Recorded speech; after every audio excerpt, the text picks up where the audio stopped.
Mga kaibigan, pero nakakabahala. Dahil kung kayo ay nakakaalala ng kasaysayan, ang diktador na ama nitong si Marcos Bangag Jr. ang ginawang dahilan para deklara ng martial law noong September 21, 1972, di umano ay ang pag-ambush kay Juan Ponce Enrile sa isang pangmayaman na subdivision na nangangalang Wakwak Subdivision. Bakit ko po binabanggit ito ngayon? Well, ako po'y nababahala na oras na lang ang binibilang bago ang SONA, di umano, meron na diskubring improvised explosive device sa Senado. Abay, ano ba ho mas matindi? Ang di umano na banta na pag-ambush kay JPE na naging dahilan sa pagdedeklara ng martial law o ang isang improvised explosive device na nasa premises ng Senado? Sa akin po, baka nga mas matindi pa itong bomba sa Senado bilang dahilan para magdeklara ng martial law. Bakit ba ho magdedeklara ng martial law? Well, itong SONA ito, ang problema ng Bangag Jr., wala po siyang mabuting balitang maihahatid sa taong bayan. Kung siya'y magpupumilit sa kanyang report na marami siyang nagawa, lalo lang mabubuisit ang taong bayan. Record tindi po ang pagkagutom at pagkahirap ng mga Pilipino bago siya mag-SONA. Ang piso, pinakamahina sa kasaysayan. Ibig sabihin, lalo pang tumaas ang presyo ng mga bilihin dahil nagiging mahal ang mga inaangkat natin kasama ng gasolina at iba pang produkto. Gasolina at bigas, inaangkal po natin. Bukod pa po dyan, talaga naman pong ang paglugo na ekonomiya ay bumagsak. Hindi po makakamit ang 4% growth dahil 2.3 lang po ata ang first quarter growth natin. Ibig sabihin, mahina ang pag-unlad. And yet, ang pagtaas ng presyo ng bilihin ay napakabilis. Nasa 6.8 po ang percent ang ating inflation, mas mataas sa inaasahang 4%. So kapag ang paglago po ng ekonomiya ay mas mababa kesa sa inflation, yan po tinatawag na stagflation. Nagiging stagnant ang ekonomiya at nagiging mas mataas ang presyo ng bilihin. Ibig sabihin po dyan, doble hirap ang ating mga kababayan. Ang korupsyon, wala pang solusyon. Aba, isang taon na mula nang sinabi ng presidente, mahiya naman kayo.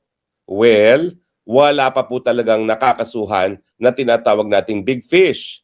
Pati po yung kanyang sinasabi, pinapangako, nakakasuhan na ang kanyang pinsang buo na hindi naman po pwede mangurakot kundi dahil sa kapangyarihan na ibinigay ng presidente mismo sa dating House Speaker, hanggang ngayon hindi pa nakakasuhan. Ang nagawa lang pa po ng ombudsman ay magrekomenda ng preliminary investigation para nga kasuhan itong si Martin. Pero napansin nyo ba, pagdating doon kay Marcoleta at kay Mike Defensor, walang preliminary investigation. Kaso kaagad, sampa kaagad, warrant of arrest kaagad.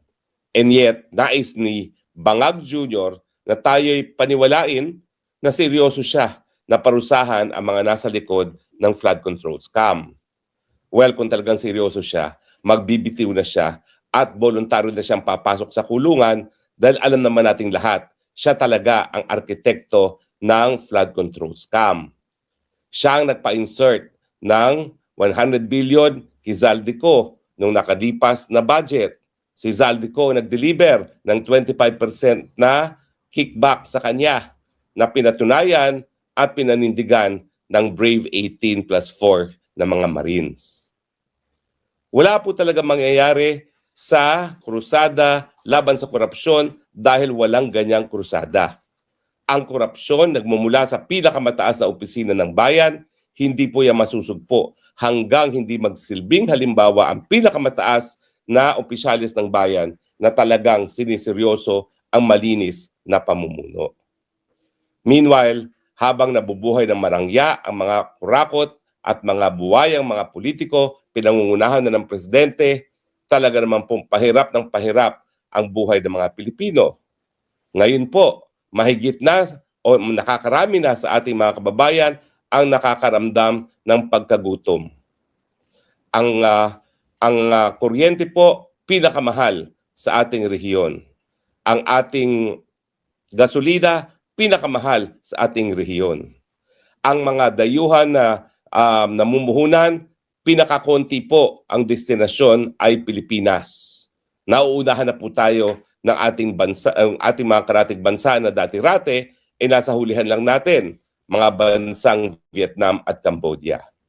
Tuluyan na po tayo naunahan ng Vietnam, pero sa tingin ko, ilang taon na lang, lalo na kung mananatili pa itong Marcos Bangag, mauunahan na rin tayo ng Cambodia. Wala na po halos turistang dumarating sa ating bayan. Bakit? Kasi po ang panlabas na relasyon natin, tinatrato nating kalaban ang China dahil nga po sa kagustuhan ng presidente na malihis ang atensyon ng ating publiko sa issue ng korupsyon, sa issue ng walang batid na pagtaas na presyo ng bilihin, sa issue ng kawalan ng trabaho, kawalan ng pag-asa ng ating mga mamamayan. In other words, dinadala po tayo talaga sa isang digmaan para lamang malihis ang issue dahil ang issue, korupsyon at ang pagiging inutil ng presidente. Anong mabuting balitang sasabihin niya? Pati po yung ating batas na universal healthcare, Supreme Court na nagsabi, mali ang ginawa na ang universal healthcare ng mga pondo para sana sa libreng paggamot at libreng gamot ginamit para sa flood control scam. Anong mabuting balitang ibibigay niya sa atin samantalang ang Korte Suprema ngayon ang nagtatanong saan ang galing ang mga 500 billion na mga pondo na hindi naman nakasaad sa National Expenditure Plan o yung budget proposal ng presidente at isiningit lamang na walang record. Paano mangyayari na ang 500 billion na isisingit sa pangtaunang budget nang walang kahit anong record ang Senado, ang Kamara de Representante o di naman kaya ang Committee on Appropriations at Committee of Finance ng Senado? And yet, itong budget pong ito ay nanggaling at pinirmahan mismo ni Marcos Bangag. Nasaan ang transparency na pinagyayabang ng presidente? Siyempre po, ang lahat na ito, ang lahat ng krisis natin sa korupsyon, namulat ang ating mga mata dahil sa nauna niyang pagyabang na napakadami na raw niya, 4,000 plus flood control projects na ang naisagawa ng kanyang administrasyon. Matapos ang 4,000 plus na mga flood control projects, patuloy na lumalangoy sa tubig baha, lalong-lalo na ang sektor ng mga mahihirap na Pilipino dahil ang mga flood control projects linamon ng buhaya kesa po naitayo para pakinabangan ng mga mamamayan. Ang mga gabinete, patuloy ang rigodon. Ang mga sensitibong mga posisyon, Secretary of Health, kung saan ang talagang mandato ay ipatupad ang ating batas na isinulong at naisabatas na universal healthcare para libreng gamot at libreng paggamot, hindi po nagagawa dahil patuloy ang rigodon ng mga namumuno sa Department of Health na inuuna ang pagyaman at pangungurakot kaysa ang kalusugan ng ng ating mga mamamayan. 10 pa sa kanyang mga kalihim ang hindi dumadaan sa Commission on Appointments. Ibig sabihin, wala pa talagang mandato galing sa taong bayan na mamuno ang mga kalihim, kaya hindi po tayo nagtataka na wala talagang programa na isinusulong ang presidenteng ito dahil niwala siya talagang makuhang mga taong matitino na magsisilbi o di naman kaya mga tao na papasa kapag sila ay talagang sinuri ng Commission on Appointments. Bagamat napakadilim ng kinabukasang hinaharap ng mga kababayan natin, ang inaatupag ng mga presidente ay ang kanilang patuloy na tangka na pabagsakin ang Vice President Sara Duterte bilang pinakamalaking banta sa kanilang ninanais na Marcos Forever. Saan ka naman nakakita? Sinusuka na at negative 59 trust and approval rating ang Bangag Jr., nagnanais pa ng Marcos Forever. Hindi ba talagang saksakan ng kakapalan ng mukha yan? Na sukang-suka na siya, nagpupumilit pa. At hindi lang yan, sa kanyang pagpipilit na siya ay manatili sa pwesto bagamat siya ang pinakapalpak at tanging bangag ng presidente ng Republika ng Pilipinas, sinisira pa at pilit na pinababagsak ang kaisa-isahang opisyal sa bayan na pinagkakatiwalaan at pinagmumula ng pag-asa ng mas mabuting kinabukasan, yan ang Inday Sara Duterte. Bakit hindi dalang pagluunan ng pansin ang mga pulisiya na maging kasagutan sa isyu ng korupsyon?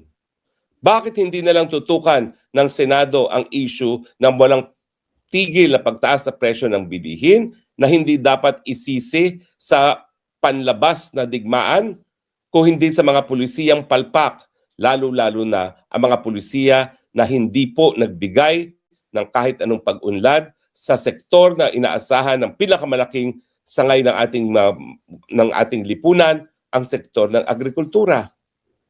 Bakit inuubos ang 25 million a day ang oras ng Senado sa impeachment, gayong ang kanilang basihan ang pagtataksil sa sinumpaang katungkulan, ang katotohanan, ang pinapatalsik dahil dito sa ganitong dahilan, ang siyang kaisa-isang pinagkakatiwalaan ng taong bayan. Nasaan ang pagtaksil sa tiwala ng taong bayan kung siya pa rin, VP Sara, ang pinagkakatiwalaan ng ating mga kababayan? Nasaan ang konsyensya na politika at mga parties ang isinusulong kesa ang kakapakanan ng mamamayang Pilipino? Madilim po ang estado ng ating bansa ngayong araw ng State of the Nation Address. Ang tanong, ano ang iyong mga solusyon? Itigil na ang mga pagsisinungaling na alam naman ng sambayanan na puro kasinungalingan nga po. Wala pong pagyayabang ang matatanggap ng taong bayan habang nananatiling gutom ang mga tiyan ng ating mga kababayan. Wala po talagang pwedeng masabing mga gains ang pamahalaan nito habang ang taong bayan lumulutang sa tubig baha, bagamat trilyones na ang nagastos para sa mga flood control projects. Ang aking pinagdarasal, 2 taon pa ang termino nitong presidenteng ito.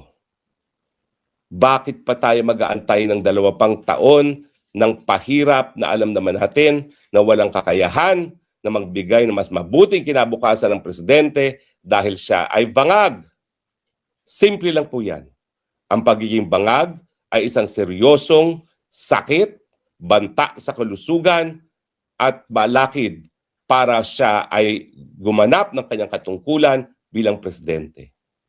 Sana naman, wag na nating antayin ng 2028 dahil baka pagdating nun, hindi lang negative 90% na ang trust at approval rating ng presidente, baka wala ng Republika ng Pilipinas.